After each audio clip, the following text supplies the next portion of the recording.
Tug-of-war is a sport that directly puts two teams against each other in a test of strength. Teams pull on opposite ends of a rope, with the goal being to bring the rope a certain distance in one direction against the force of the opposing team's pull. Terminology. The Oxford English Dictionary says that the phrase tug-of-war originally meant the decisive contest, the real struggle, a tussle, or severe contest for supremacy.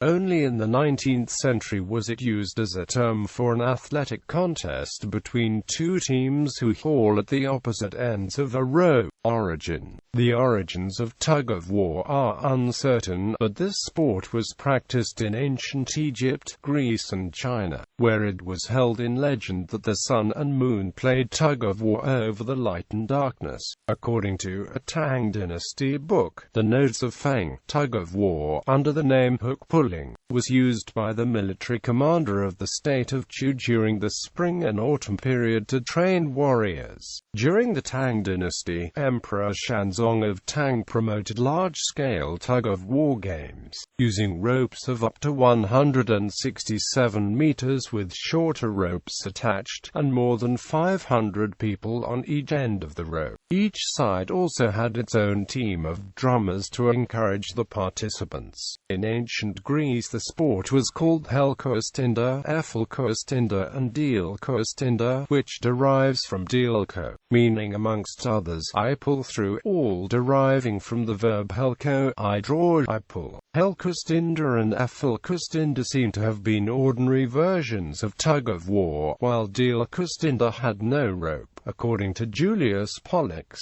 it is possible that the teams held hands when pulling, which would have increased difficulty, since hand grips are more difficult to sustain than grip of a rope. Tug-of-war games in ancient Greece were among the most popular games used for strength and would help build strength needed for battle in full armor. Archaeological evidence shows that tug-of-war was also popular in India in the 12th century. There is no specific time and place in history to define the origin of the game of tug-of-war. The contest of pulling on the rope originates from ancient ceremonies and rituals. Evidence is found in countries like Egypt, India, Myanmar, New Guinea. The origin of the game in India has strong archaeological roots going back at least to the 12th century AD in the area what is today the state of Orissa on the east coast. The famous Sun Temple of Konark has a stone relief on the west wing of the structure clearly showing the game of tug-of-war in progress. Tug-of-war stories about heroic champions from Scandinavia and Germany circulate Western Europe, where Viking warriors pull on animal skins over open pits of fire in tests of strength and endurance, in preparation for battle and plunder. 1500 and 1600 tug-of-war is popularized during tournaments in French chateau gardens and later in Great Britain. 1800 tug-of-war begins a new tradition among seafaring men who were required to tug on lines to adjust sails while ships were underway and even in battle. The Mojave people occasionally used tug-of-war matches as means of settling disputes. As a sport, there are tug-of-war clubs in many countries, and both men and women participate. The sport was part of the Olympic Games from 1900 until 1920, but has not been included since. The sport is part of the World Games. The Tug-of-War International Federation organizes world championships for nation teams biannually, for both indoor and outdoor contests, and a similar competition for club teams. In England, the sport is catered for by the Tug-of-War Association and the Tug-of-War Federation of Great Britain. In Scotland, the Scottish Tug-of-War Association was formed in 1980. The sport also features in Highland Games there. Between 1976 and 1988, tug-of-war was a regular event during the television series Battle of the Network Stars. Teams of celebrities representing each major network competed in different sporting events, culminating into the final event, the tug-of-war. Lou Ferrigno's epic tug-of-war performance in May 1979 is considered the greatest feat in battle history. National organizations. The sport is played almost in every country in the world.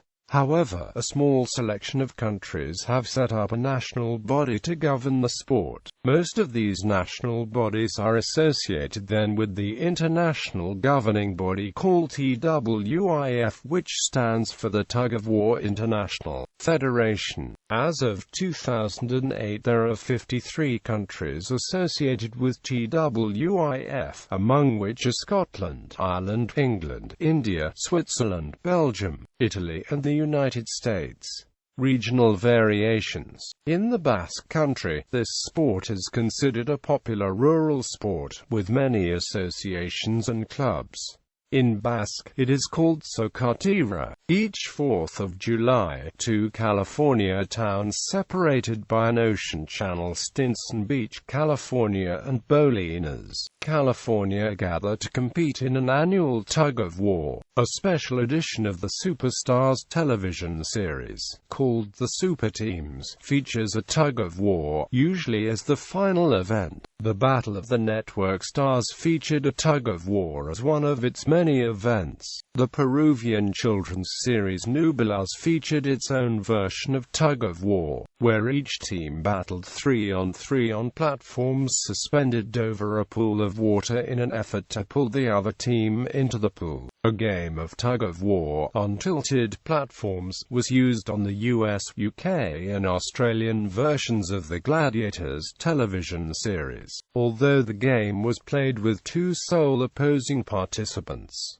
In Japan, the tug-of-war is a staple of school sports festivals. The tug-of-war is also a traditional way to pray for a plentiful harvest throughout Japan, and it is a popular ritual around the country. The Karuano tug-of-war in Daisen, Akita, is said to be more than 500 years old, and is a national folklore cultural asset. The underwater tug-of-war festival in Mihama, Fukui, is 380 years old, and takes place in every January. The Sendai Great Tug-of-War in Satsuma Sendai, Kagoshima is known as Kenkazuna or All Tug. Around 3,000 men pull a huge rope which is 365 meters long. The event is said to have been started by feudal warlord Yoshihiro Shimadzu, with the aim of boosting the morale of his soldiers before the divisive Battle of Sekigahara in 1600.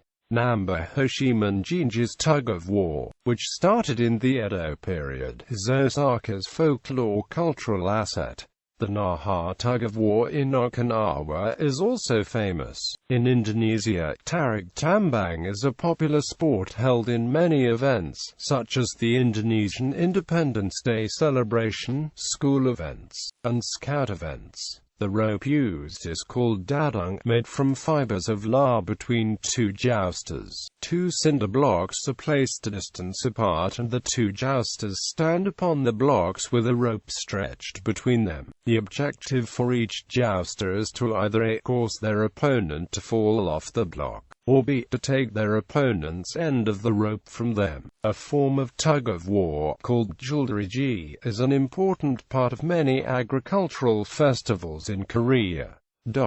Formal rules. 2 teams of 8, whose total mass must not exceed a maximum weight as determined for the class, align themselves at the end of a rope approximately 11 centimeters in circumference. The rope is marked with a center line, and 2 markings 4 meters either side of the center line. The teams start with the rope's center line directly above a line marked on the ground, and once the contest has commenced, commenced. Attempt to pull the other team such that the marking on the rope closest to their opponent crosses the center line, or the opponents commit a foul. Lowering one's elbow below the knee during a pull, known as locking, is a foul, as is touching the ground for extended periods of time. The rope must go under the arms. Actions such as pulling the rope over the shoulders may be considered a foul. These rules apply in highly organized competitions such as the World Championships. However, in small or informal entertainment competitions, the rules are often arbitrarily interpreted and followed. A contest may feature a moat in a neutral zone, usually of mud or softened ground, which eliminates players who cross the zone or fall into it. Tactics.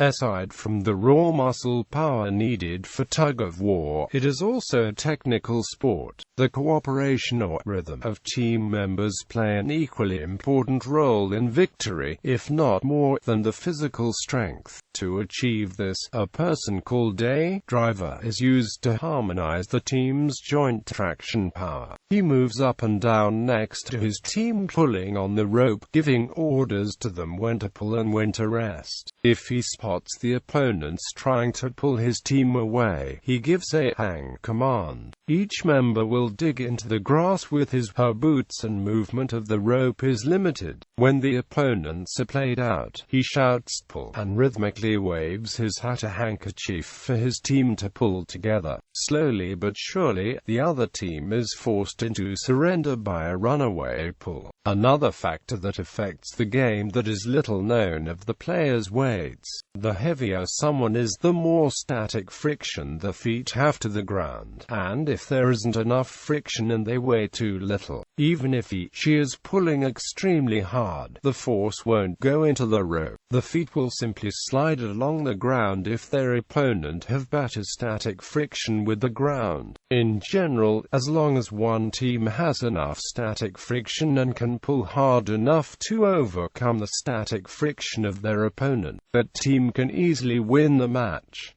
Injury risks. In addition to injuries from falling and from back strains, catastrophic injuries may occur, such as finger, hand, or even arm amputations. Amputations or avulsions may result from two causes: looping or wrapping the rope around a hand or wrist, and impact from elastic recoil if the rope breaks. Amateur organizers of tugs of war may underestimate the forces generated, or overestimate the breaking strength of common ropes, and may thus be unaware of the possible consequences if a rope snaps under extreme tension. The broken ends of a rope made with a somewhat elastic polymer such as common nylon can reach high speeds, and can easily sever fingers. For this reason, specially engineered tug-of-war ropes exist that can safely withstand the forces generated.